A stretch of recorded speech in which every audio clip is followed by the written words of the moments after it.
शनिवार दोपहर 12 बजे ट्रंप की मुस्लिम देशों को चेतावनी जारी कर दी डेडलाइन। नमस्कार, मैं हूं आशीष त्रिपाठी आपके साथ। और गाजा के फलस्तीनियों को अपने यहां लेने से इनकार करने वाले देशों को अमेरिका के राष्ट्रपति डोनाल्ड ट्रंप ने चेतावनी दी है।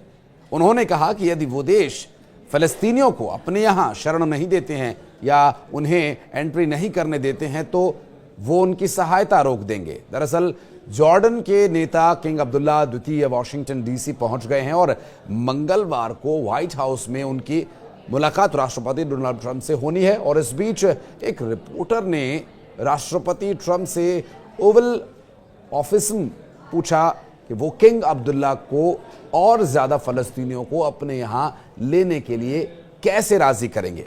इस पर डोनाल्ड ट्रंप ने कहा कि मुझे लगता है कि वो किंग अब्दुल्ला रेडी हो जाएंगी और मेरा सोचना यह है कि बाकी देश भी इस बात के लिए राजी होंगे। वे सभी उदार स्वभाव के हैं। दरअसल डोनाल्ड ट्रंप ने 4 फरवरी को गाजा पट्टी पर अमेरिका के नियंत्रण की प्रस्ताव को रखा था और उन्होंने कहा था कि उनका देश गाजा पट्टी में काम करेगा। और इससे पहले ट्रंप ने यह भी कहा था कि फलस्तीनियों को मिस्र और जॉर्डन में स्थायी रूप से बसाया जाए। हालांकि जॉर्डन समेत उस इलाके में मौजूद अन्य देशों ने ट्रंप के सुझाव पर आपत्ति दर्ज कराई थी। इस बारे में अन्य रिपोर्टर ने राष्ट्रपति ट्रंप से जब सवाल किया कि यदि जॉर्डन और मिस्र राजा से फलस्तीनियों को अपने पास रखने के लिए राजी नहीं होते हैं तो क्या उनके लिए उनको मिलने वाली सहायताओं को रोक दिया जाएगा। इसके जवाब में डोनाल्ड ट्रंप ने कहा था, हो सकता है, बिल्कुल हो सकता है, क्यों नहीं हो सकता। यदि वे ऐसा नहीं करते हैं तो मैं मदद रोक दूंगा। यानी अगर डोनाल्ड ट्रंप की बात नहीं मानी तो वो मदद रोक देंगे। ट्रंप ने यह भी कहा कि हमास और शनिवार को रात 12 बजे तक सभी बंधकों को रिहा कर दे। गाजा से इजरायली बंधकों को रिहाई को रोकने की हमास की घोषणा के बाद अमेरिकी प्रेसिडेंट डोनाल्ड ट्रंप ने कड़ी चेतावनी जारी कर दी है। दरअसल डोनाल्ड ट्रंप ने गाजा युद्ध विराम समझौते के भविष्य के लिए अपनी ओर से हमास को डेडलाइन दे दी है।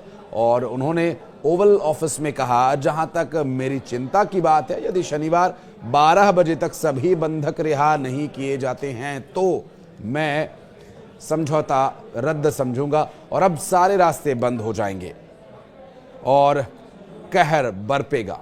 मुझे लगता है यह पर्याप्त समय, ऐसा कहना है डोनाल्ड ट्रंप का। उनका यह भी कहना है कि अभी साफ नहीं है कि शनिवार रात 12 बजे, माफ कीजिएगा, शनिवार दोपहर 12 बजे तक का समय उन्होंने दिया है, क्योंकि मध्य रात्रि में 12 बजे की बात जो है वो फिर एक्शन में बदल जाएगी।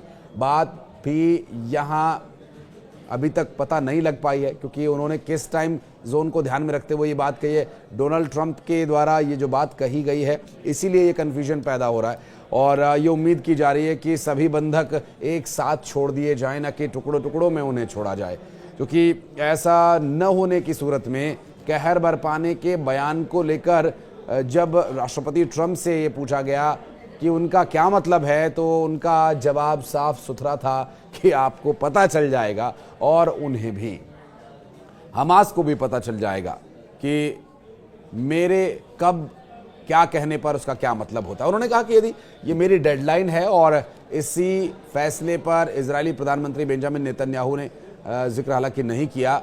हमास ने क्या कहा था, इससे पहले हमास ने क्या कहा था वो बताते हैं आपको। इजरायली बंधकों को रिहाई को रोकने की बात कही गई थी और उनकी रिहाई रोकने की बात सामने आने के बाद हमास ने आरोप लगाया कि इजराइल युद्ध विराम समझौते का उल्लंघन कर रहा है। हमास ने अपने बयान में ये कहा कि पिछले 3 हफ्तों में हमारे नेतृत्व ने ये देखा है कि दुश्मन युद्ध विराम समझौते का उल्लंघन कर रहा है और समझौते की शर्त को मानने को तैयार नहीं है। इसे उल्लंघनों में विस्थापित फलस्तीनियों की उत्तरी गाजा में वापसी में हो रही देरी शामिल है।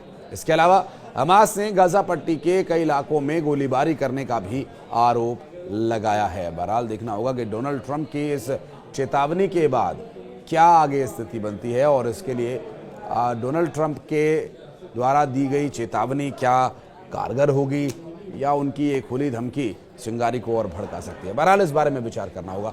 वीडियो के बारे में कुछ कहना चाहते हैं, इस स्थिति के बारे में कुछ कहना चाहते हैं, डोनाल्ड ट्रंप के इस चेतावनी के बारे में अगर कोई कमेंट करना चाहते हैं तो कमेंट बॉक्स में आपका वेलकम रहेगा। धन्यवाद।